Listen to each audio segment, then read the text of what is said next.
여기가 또 여기 여기 뭐 예식장이 있네. 예식장인가?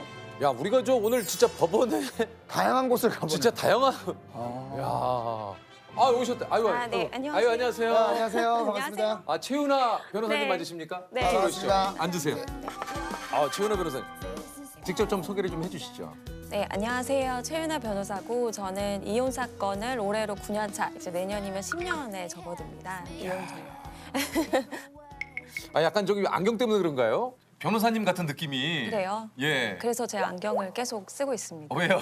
20대부터 변호사를 하다 보니까 네. 좀 어려 보이기 싫은 거예요. 네, 그래서 좀 아니 왜냐면 안경이 저랑 비슷한 네. 느낌이었어요. 아니 제가 네, 좀 닮으신 것 같아요. 약간 사실 제가 돌려서 얘기를 했어요. 본인이 그래서 변호사님 제가 좀 돌려서 얘기를 했어요. 나 우리 가족 중에 아니 근데 28의 그 이혼 전문 변호사를 이렇게 뭐 하신 이유가 좀 있어요? 저는 그 이혼 사건이 너무 재밌는 거예요, 저한테. 근데 이런 얘기를 이렇게 이게 표정 하나 안 변하고 하시니까 이게 좀 예. 정말 다른 사람 인생에 제가 되게 깊게 들어가잖아요. 네. 저한테만 막 그런 비밀 얘기들을 이런 해주는 걸 제가 약간 특권이 있는 것처럼 그런 느낌이 들고 제가 공부한 것들로 더 빨리 이제 이혼을 잘 시켜드려서 더 나아지게끔 해드릴 수 있다는 게 정말 재밌더라고요. 사실 의뢰인 입장에서는 빠른 시간 안에 네. 잘 이혼이 되면 네. 그걸 바라고 찾아오시는 거니까. 그렇죠. 아니 그 지금까지 맡은 이혼 변호가 한 한 1,600, 700건 이 정도 되지 않을까 싶어요. 이 이혼도 승소, 패소 뭐 이런 게 있어요? 승패라고 하기보다는 약간 정산에 더 가깝긴 하지만 이제 뭐 외도나 폭행이 있어서 그거에 대한 위자료 청구를 한다거나 그게 인정이 되면 뭐 승소라고 할 수 있는 거고 인정이 안 되면 패소라고 할 수 있는 거고 재산 분할도 좀 내가 더 많이 가져갔다 그럼 승소라고들 생각을 하시더라고요. 이것도 뭐 예를 들면 대법원까지 가는 경우가 있나요? 많죠. 어떤 분들은 혼인 기간이 3년인데 네. 소송 기간이 6년, 7년. 그럼 정들지 않아요?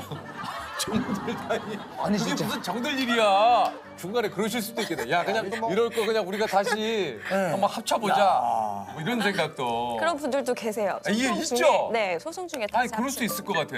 진짜. 이게 지금 이혼이라고 하는 게 얼마나 사랑을 했으면 결혼을 하고 또 얼마나 서로가 미워하면 이혼을 하겠어요. 그 최단 기간은 얼마가 됩니까? 최단 기간 이혼하신 분 있어요 혹시?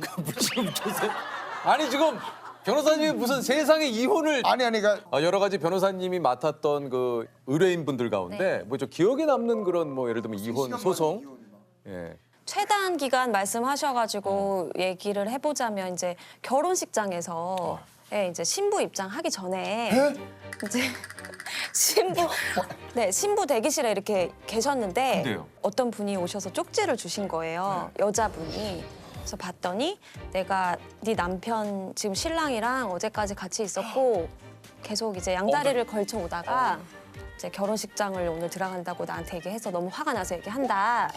그래가지고 그분이 이제 실제로 그 정말 메이크업 다 하고 웨딩 옷 입고 막 다 하셨는데 신부 입장 하기 직전에 저한테 오신 분이 계셨어요. 혼인 신고를 미리 하신 거네요. 그러니까 이게 아니요, 혼인신고는 안 하셨는데 이제 사실혼 해소 소송이라고 이제 이혼이랑 비슷해요. 그래서 혼인신고 하기 전이지만 그래도 결혼하신 분들, 결혼식 하신 분들.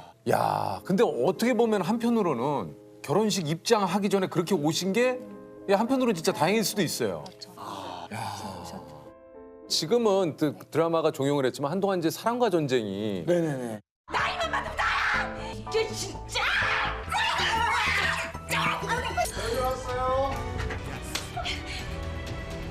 네, 4주 후에 뵙겠습니다. 오늘 마치겠습니다.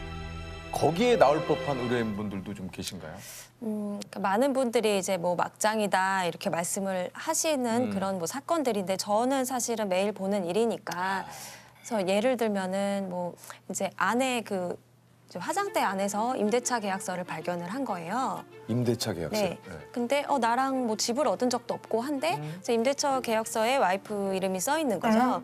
그래서 블랙박스를 확인을 해봤더니 바로 아파트 같은 이제 옆동에 내연남을 두고 이제 양쪽에서 두 집 살림을 하신 거죠. 예. 뭐 그런 분들도 계시고 야 대단하다. 뭐 그런 경우도 있고 옆집에서 그러신 분도 계셨어요. 옆집이요? 네, 그러니까 옆집이랑 이제 왕래를 하면서 가깝게 지내신 거예요. 그래서 옆집도 강아지를 키우고 우리 집도 강아지를 키워서 그냥 강아지 엄마 아빠들의 모임처럼 왕래를 이렇게 하게 네, 됐구나. 왕래를 하다가 어느 날 옆집을 가는데 남편이 옆집 비밀번호를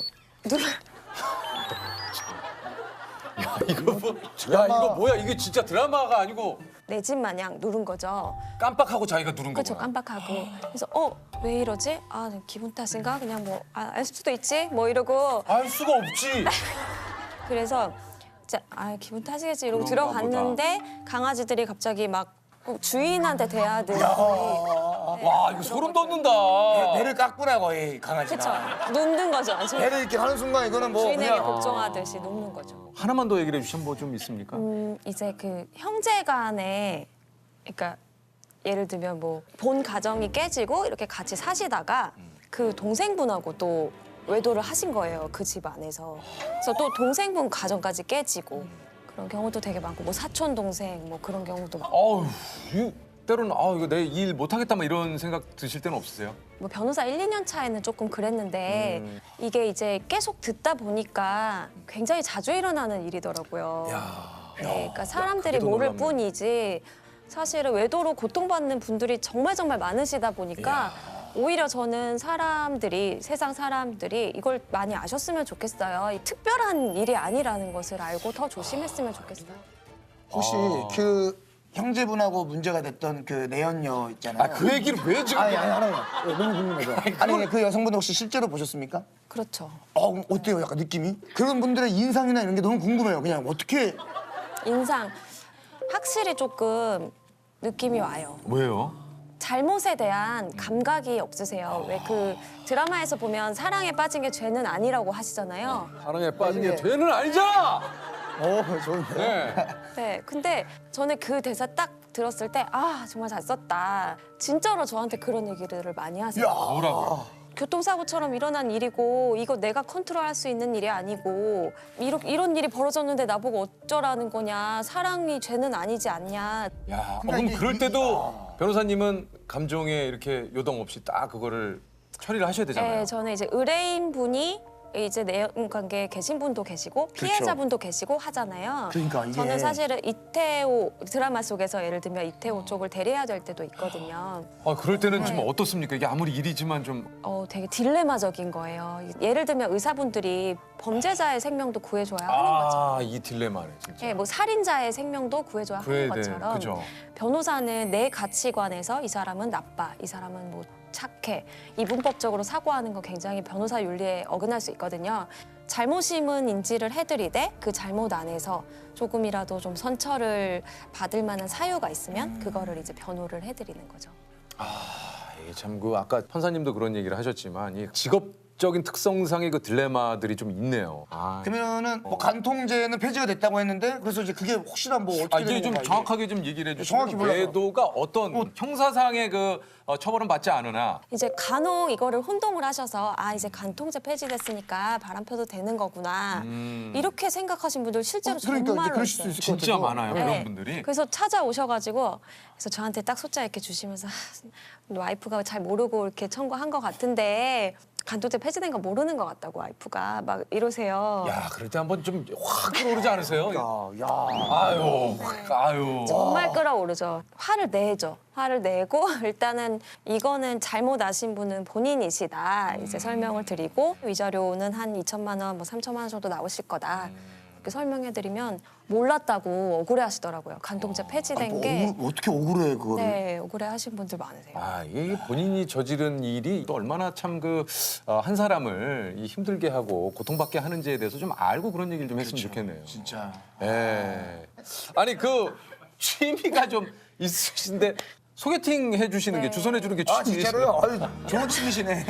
저 어제도 한 건 소개팅을 주선을 했어요. 어제 이혼을 제가 지금까지 뭐 1000건 이상을 사실 이게 저는 좋은 일이라고 생각을 해요. 항상 네네. 자부심을 가지고 있지만 법원에서도 상대방을 이렇게 만나면 막 부추겨가지고 막 그런 손가락질을 받을 때가 있거든요. 그럴 수 있겠네. 네, 그래서 소개팅을 많이 시켜드려가지고 죄를 씻고 싶다? 이게 죄는 아니지만 아, 내 스스로 뭔가. 욕을 뭔가 먹다 조금- 보니까 아, 그럼 소개팅을 이게 조금 이게 성사를 시켜드리면 그 다음 스텝으로 넘어가시는 분들이 꽤 많습니까? 어떠세요?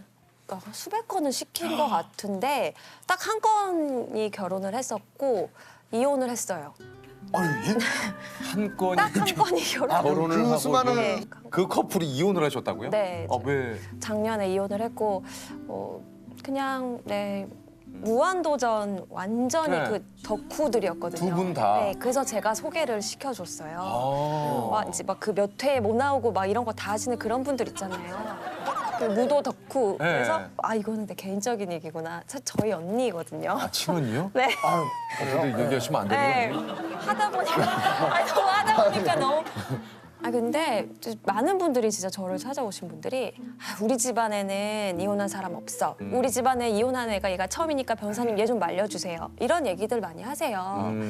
이혼을 하는 것은 굉장히 수치스럽고 우리 가문에 굉장히 마이너스적인 요소라는 전제하에 그런 말씀을 하시는 거거든요. 근데 정말 장담컨대 어느 집안에나 이혼하신 분들이 있어요. 맞아요. 그럼요. 그럼요. 네. 네. 그래서 맞아요. 이거를 좀 더 서로 간에 자연스럽게 받아들였으면 해서 저도 저희 언니 얘기가 쉽게 아, 저 나왔던 얘기 들어보니까 저도 좀 자연스럽게 받아들였어야 되는데 다른 얘기면 그런데 언니라고 하시니까 좀 약간 아, 이래도 되나 괜찮으실까요? 근데 워낙 무한도전 팬이어가지고 네, 무슨 얘기를 해도 좋아할 아, 거예요. 좋아하실 거라. 워낙 유재석 씨 팬이어서 아, 예. 자기 갖다 얘기해도 된다 이러긴 했어요. 네. 그렇다면은 저희도 네네네. 괜찮습니다만 혹시나 또 예. 혹시 그 좀 이혼하러 오시는 분들이 좀 많이 하는 질문들이 좀 있습니까? 이 정도 사유로 이혼을 해도 될까요? 이런 질문을 되게 많이 하세요. 아, 그거 좀 궁금할 네. 수 있죠. 예. 근데 저는 한편으로는 좀 안타까울 때가 뭐냐면 뭐예요? 사실 아직까지도 우리나라 사회가 이혼에 대해서 좀 편견을 가지고 있잖아요. 네네네. 근데 사실 이혼이든 사별이든 어쨌든 이별이라는 거는 똑같이 고통스럽고 그 과정을 내가 견디고 내가 선택하고 내가 이겨내는 것인데 손가락질 받을 이유가 없음에도 불구하고 자꾸 그런 것들을 너무 두려워하시는 거죠. 그래서 저한테 오셔서 내가 이만큼 힘들어서 저 좀 이혼시켜 주세요 보다는 저 요 정도 사유로 이혼해도 될까요? 네, 사람들이 욕 안 할까요? 이런 사람들도 있어요. 시선을 부담을 네, 안타깝죠. 충분히 힘드신데 맞아요, 왜 맞아요. 내 인생을 선택하는데 이렇게 남의 눈치를 봐야 하나. 이별을 한 사람들을 저는 그래서 굉장히 존경하거든요. 쉬운 일이 아니기 때문에 쉬운 결정이 아니고 항상 저희 사무실에는 휴지가 정말 한 달도 안 돼. 한 달이 뭐예요? 며칠이면은 휴지가 다 없어질 만큼 정말 펑펑 울다가 가시거든요. 근데 그럼에도 불구하고 이별을 해야 되니까 그 선택을 하시는 거잖아요. 나를 정말 많이 깎아야 하는 일이에요, 내 마음을. 뭔가 이혼이 너무 금기시되거나 이런 거는 아니라고 생각이 들고요. 좀 정말 일상적인 이별의 하나의 유형으로서 많은 분들이 받아들여 주시기를 그런 생각이 많이 들어요.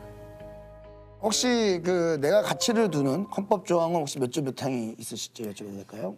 그 36조 제2항인가에 그 국가는 모성을 보호하려는 노력을 해야 한다 이런 조항이 있는데 이미 언론에서 많이 다뤄지기는 했습니다만 양육비가 잘 이행이 안 되는 경우가 많아요. 네, 그래서 맞아요, 맞아요. 사실 이거는 꼭 모성뿐만 아니라 요새는 싱글데디 분들도 많으셔서 네. 모성에도 포함이 되는 거지만 나 지금 빚도 많고 돈도 없고 뭐 차도 뭐 100만 원짜리 차 가지고 다닌다 나 집도 전세다 이러시는데 100만 원이 아니라 10만 원짜리 차를 가지고 다니셔도 그렇죠. 양육비는 그렇죠. 나한테 우선해야 하는 거거든요.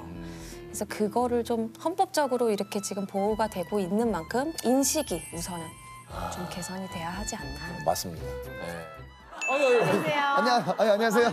아유, 안녕하세요. 이쪽으로 오시. 예.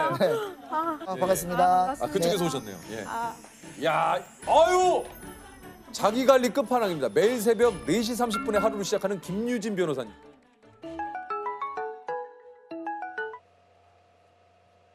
Too many ups and downs, and it goes around. Just spin your head till I'm hitting the ground. Can I reply?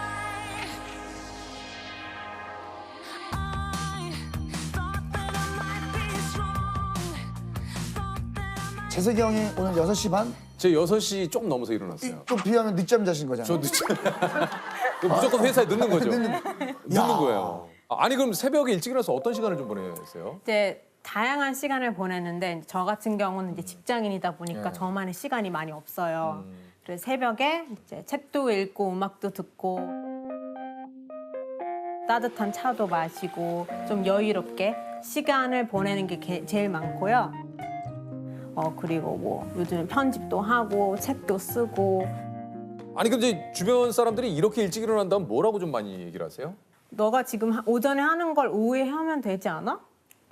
굳이 일찍 일어나서 할 필요 있어? 그러고 그럼 뭐라고 얘기를 하세요? 그럼 이제 오후에는 너무 재밌는 프로그램도 많고 연락도 자주 오고 제가 생각했던 거를 오후에 못하는 경우가 많더라고요. 그래서 새벽 시간에 하면은 방해가 없으니까.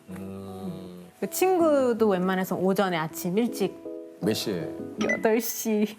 네. 와 내가 아침 8시에 특별한 일이 있지 않는데 아침 8시에 좀 약속을 잡는다는 거 처음 들어보는데요. 그렇죠. 그 시간에 만나면 사람도 없고 네. 되게 재밌어요. 아니 혹시 데이트는 어떻게 하십니까?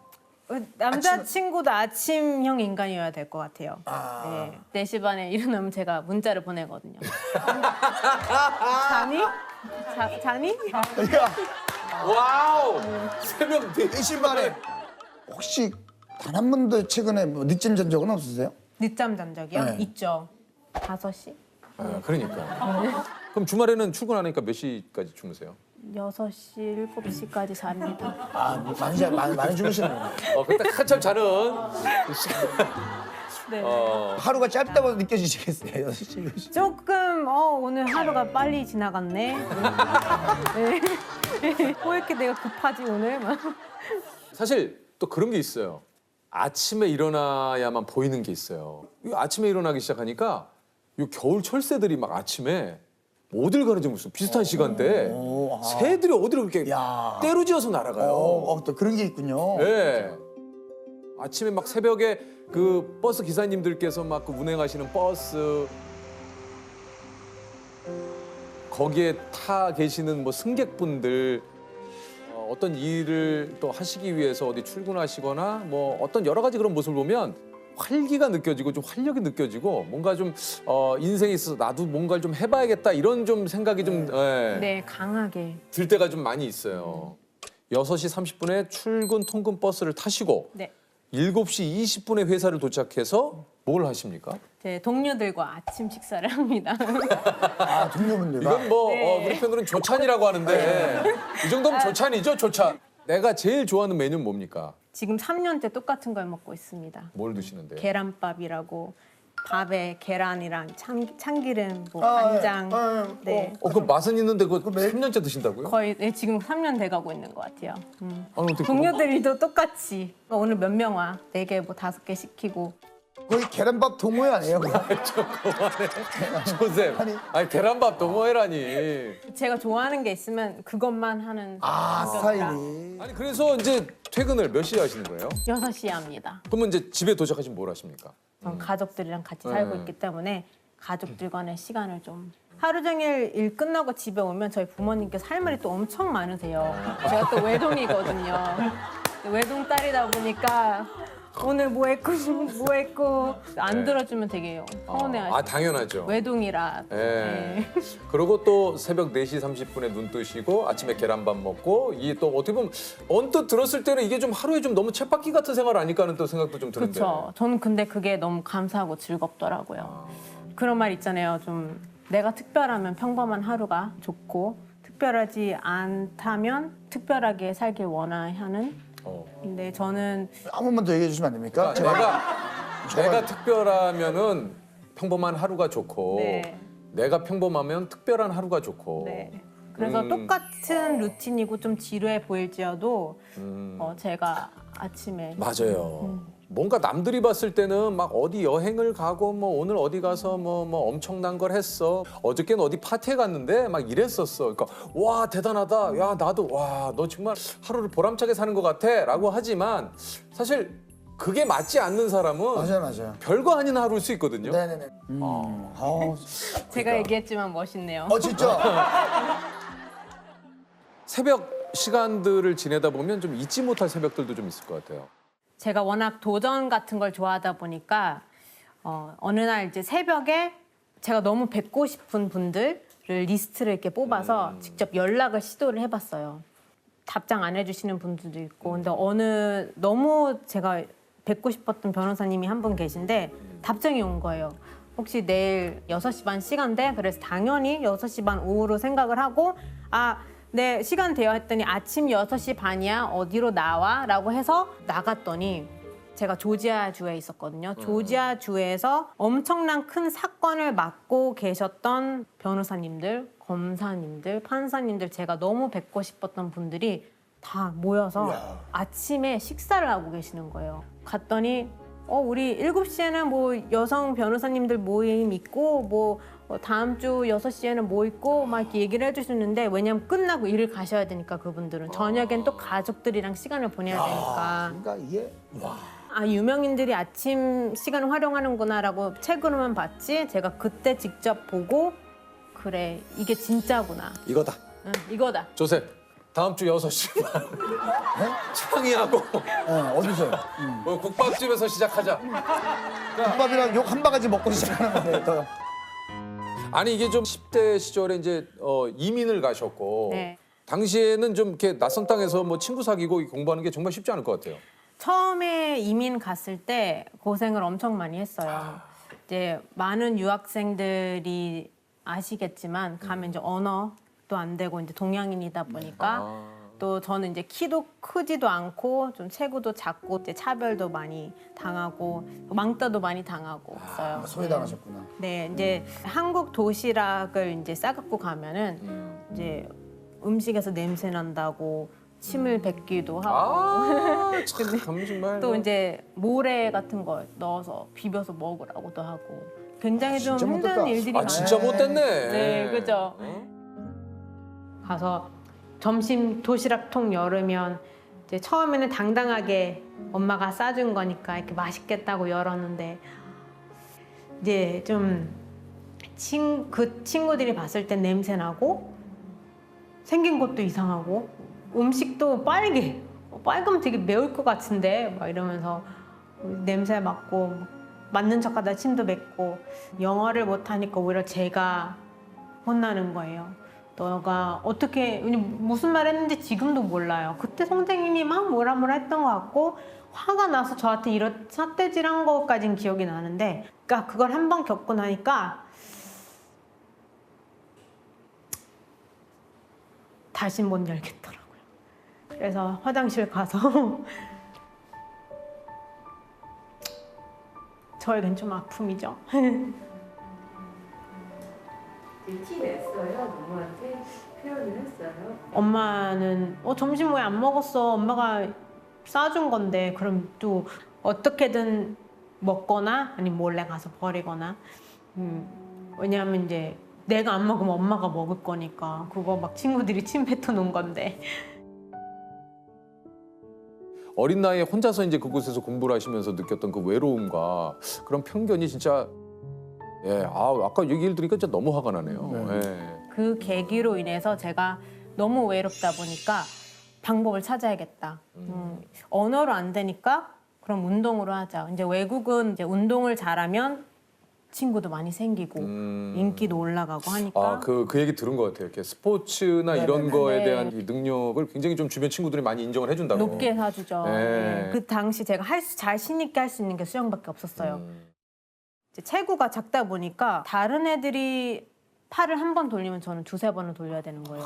그렇죠. 이게 신장 차이가 있으면. 네. 키는 제가 바꿀 수가 없잖아요. 그래도 근육이랑 파워는 내가 바꿀 수 있지 않을까 해서 어떤 종목을? 저는 저병. 저병이 그 수영 중에서도 특히 뭐 체력 소모가 어마어마한.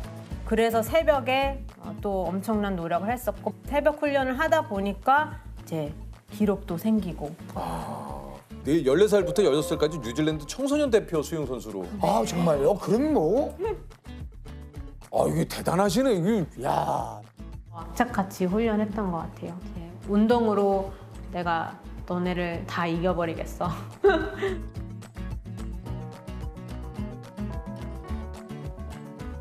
아니 근데 이제 잠깐 사실 오늘 뭐 이제 하루 일과에 대한 이야기를 하면서 야 하루를 정말 바쁘게 사시는 분이구나라고 좀 아까는 생각을 했는데 지금 얘기를 듣다 보니까 정말 홀로 그 좀 먼 타지에 가가지고 공부를 하시면서 어떻게 보면은 계속해서 뭔가 스스로 어떤 이런 장벽들을 넘어서기 위해서 때로는 그거를 깨내기 위해서 혼자 무지하게 노력을 하신 분인 거예요.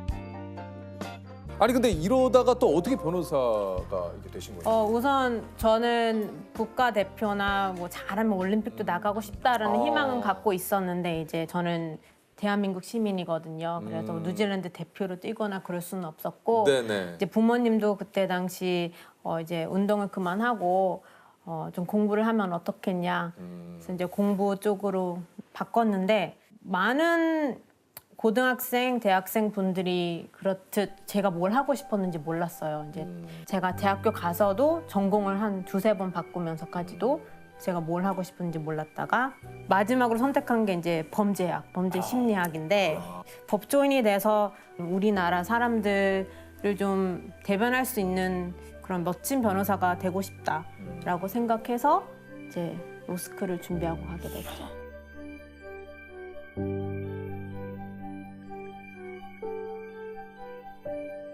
새벽에 일어나면서부터 어떤 인생에서 내가 좀 가장 크게 바뀐 점은 뭡니까?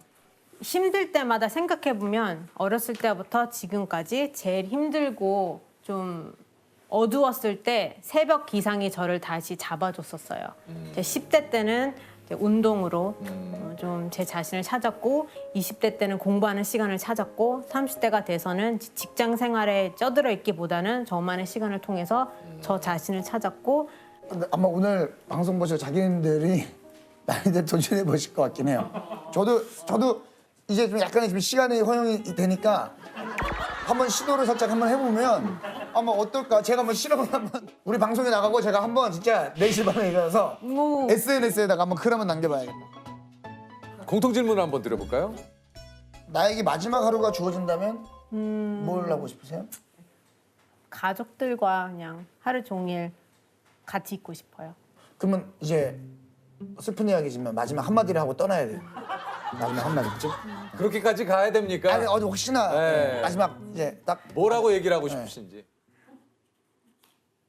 이야기보다는 저희 부모님한테 묻고 싶습니다. 뭐라고요? 나 잘 살았지? 나 열심히 했지?